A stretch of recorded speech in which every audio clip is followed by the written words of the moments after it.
বিশ্বজুড়ে খাবারে অ্যালার্জি উদ্বেগের লাল সিগন্যাল।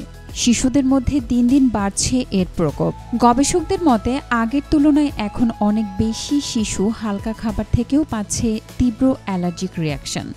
কোনো কোনো ক্ষেত্রে তা প্রাণঘাতীও হচ্ছে।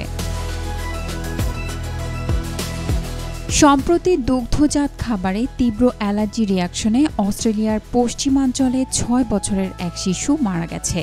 একই সময়ে তিল ও চীনাবাদাম খেয়ে ব্রিটেনে আরও ২ শিশু মারা গেলে বিশ্বজুড়ে অ্যালার্জির বিশেষজ্ঞরা নড়েচড়ে ওঠেন। গবেষণা বলছে গত কয়েক দশকে খাদ্য অ্যালার্জির হার বিস্ফোরকভাবে বেড়েছে।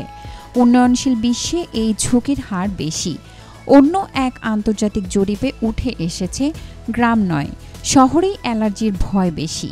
নগরায়ন, পরিবেশ দূষণ, অতিরিক্ত জীবাণুমুক্ত জীবন আর প্রক্রিয়াজাত খাবারের আধিক্য সব মিলিয়ে দিচ্ছে নতুন সংকেত।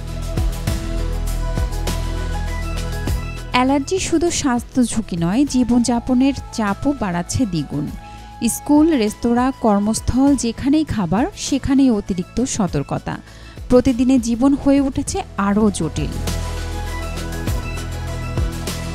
অ্যালার্জির সমাধানে বিশেষজ্ঞরা বলেন, শিশুদের খাবার সতর্কতা, পরিবেশগত পরিবর্তনকে গুরুত্ব দেয়া আর অভিভাবকদের মাঝে সচেতনতা বাড়ানো এই ত্রিমাত্রিক প্রস্তাবই হতে পারে বিশ্বজুড়ে বাড়তে থাকা অ্যালার্জির বিরুদ্ধে সবচেয়ে বড় ঢাল।